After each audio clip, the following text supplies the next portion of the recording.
کہ شیطان ملعون، پانی کا برتن اس کے ہاتھ میں اور کھڑا ہوا۔ حضور نے فرمایا شیطان یہ پانی کا برتن تیرے ہاتھ میں یہ کس لیے؟ اس نے کہا کہ میں پانی کے بدلے میں لوگوں کا ایمان خریدتا۔ حضور نے فرمایا وہ کیسے؟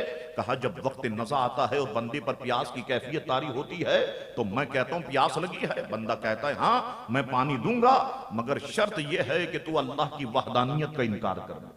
تو بعض لوگ تو اللہ کی وحدانیت کا انکار کر دیتے ہیں۔ اللہ اکبر، جب یہ بات کہی تو حضور کریم علیہ السلام اور اہل بیت کے افراد جو ہے وہ زار و قطار رونے لگ گئے۔ اللہ تبارک و تعالی نے جبریل امی کو بھیجا۔ جبریل امی حاضر خدمت ہوتے ہیں، عرض کرتے ہیں یا رسول اللہ صلی اللہ علیہ وسلم اللہ تبارک و تعالی فرماتا ہے کہ محبوب آپ کو فکر مند ہونے کی ضرورت نہیں ہے، میں آپ کے سچے غلاموں کو وقت آخر میں شیطان کے اس وار سے محفوظ فرما دوں گا، اس وار سے میں محفوظ فرما دوں گا۔ اللہ اکبر۔ اب دیکھیے حضرت امام راضی نے یہ بات پڑھی اور وہ جانتے کہ شیطان آتا ہے اور ایمان چھیننے کی کوشش کرتا ہے، تو اب خدا کی وحدانیت پر امام فخر الدین رازی نے 360 دلیلیں یاد کر دی۔ مایا میرا رب تو ایک، دلیل دو، دلیل دی، رد کیا، دوسری دلیل رد کیا، تیسری دلیل رد کیا، 360 دلیلوں کا رد کر دیا شیطان۔ اللہ اکبر۔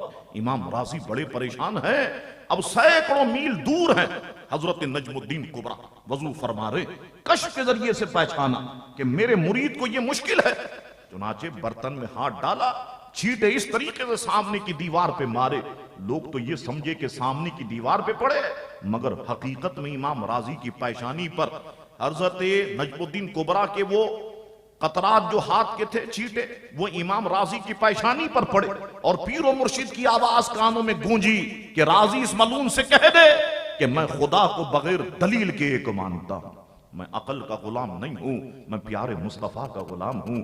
آقا نے کہہ دیا خدا ایک ہے تو خدا ایک ہے۔ اللہ اکبر۔ دیکھا آپ نے کہ شیطان کس طریقے سے بندے کو جو ہے وہ بہکانے کی کوشش کرتا ہے۔ اچھا حضور غوث اعظم تو پیدائشی ولی ہے نا، پھر کیا ضرورت ہے؟ اب ہم تو یہ کہتے ہیں صاحب کیا ضرورت ہے مرید بننے کی؟ ہم میں سے تو کوئی ولی نہیں ہے، حضور غوث اعظم تو پیدائشی ولی ہیں۔ سوال پیدا ہو پھر کیا ضرورت تھی مرید ہونے کی؟ ضرورت تھی، حضور غوث اعظم جانتے ہیں کہ رب کا انداز یہی ہے، قانون یہی ہے، اور جانتے ہیں، انہوں نے قرآن پڑھا ہوا تھا یا ایھا الذین آمنوا اتقوا اللہ وابتغوا الیہ الوسیلہ، وہ جانتے تھے کہ جہاں پر وسیلے سے مراد اولیاء اللہ کا وسیلہ ہے۔ چنانچہ حضور غوث اعظم نکلے مرید ہونے کے لیے، اور حضرت شیخ ابو سعید مخزومی رضی اللہ تعالیٰ عنہ کے ہاتھ پر حضور غوث اعظم مرید ہو گئے۔ اور یہاں پر بھی بڑے عجیب و غریب معاملات ہیں کہ پیر و مرشد نے حضور غوث اعظم کو خرقہ مبارکہ عطا کیا، حضور غوث اعظم نے پہنا، پھر حضور غوث اعظم نے اتارا تو پیر و مرشد نے پہنا، گویا کہ دونوں نے ایک دوسرے سے اکتساب فیض کیا۔ اللہ اکبر۔ اب حضور غوث اعظم عالم بھی بن گئے، مرید بھی ہو گئے۔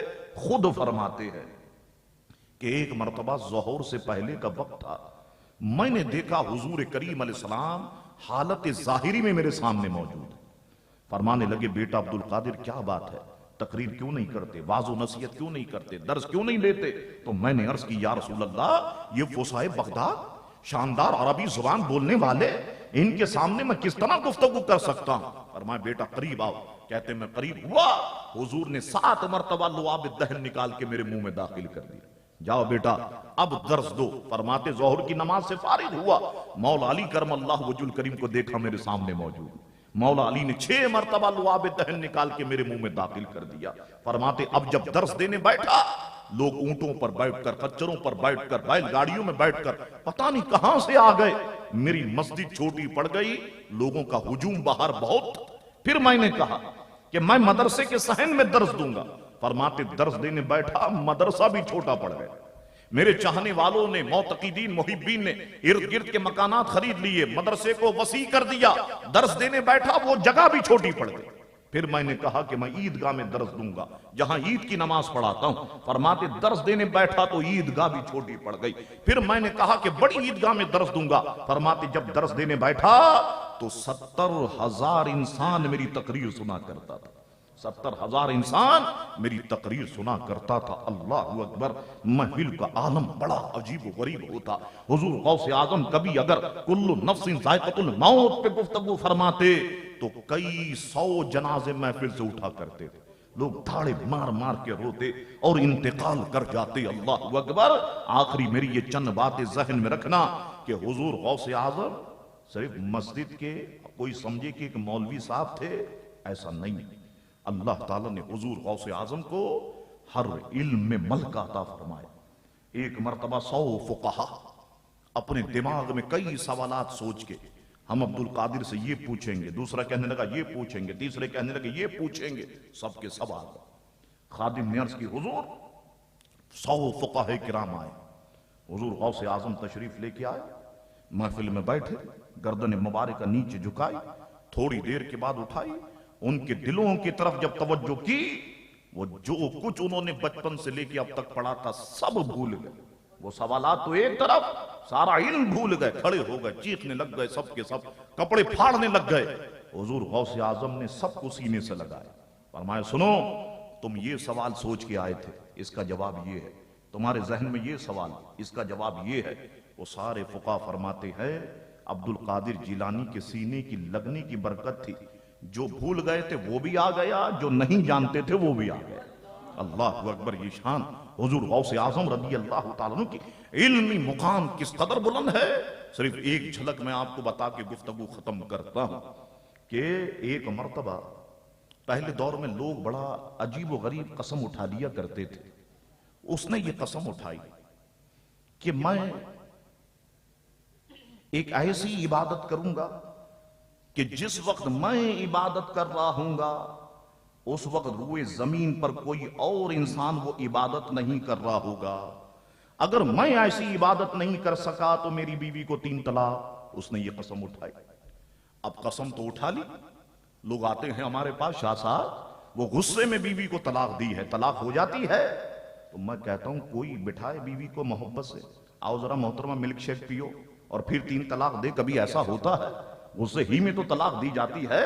پھر لوگ پریشان ہو کر کے آتے ہیں. اچھا بعض بے وقوف ایسے وہ پان والے سے مسئلہ پوچھ لیتے، وہ گنے کا شربت بیچنے والے سے مسئلہ پوچھ لیتے. وہ کہتا ایسا کر دو ایسا کر دو، بس بیوی طلاق سے بچ جائے. پھر ساری زندگی زنا ہو رہا ہے صاحب اور کوئی پوچھنے والا نہیں ہے. پھر علماء کے پاس آتے ہیں تو پتہ چلتا ہے او ہو ہم نے یہ کیا غضب کر دیا. یاد رکھو آٹا لینا ہو تو آٹے والے کے پاس جانا پڑے گا نا، چینی لینی ہو تو چینی والے کے پاس جانا پڑے گا. جب علم کے مسائل سیکھنے ہوں تو علماء کے پاس آنا ہوگا. یہ پان والا آپ کو نہیں بچائے گا، یہ گنے کا شربت بیچنے والا آپ کو نہیں بتائے گا. اللہ اکبر. اب اس شخص نے یہ قسم اٹھائی کہ میں ایسی عبادت کروں گا کہ جس وقت میں عبادت کر رہا ہوں گا اس وقت روئے زمین پر کوئی اور وہ عبادت نہیں کر رہا ہوگا. اگر نہیں کر سکا تو میری بیوی کو 3 طلاق. اب جب غصہ اترا، یہ بھوت اترا، اب بڑا پریشان. کیا ہوا صاحب؟ چلو علماء کرام سے پوچھتے ہیں.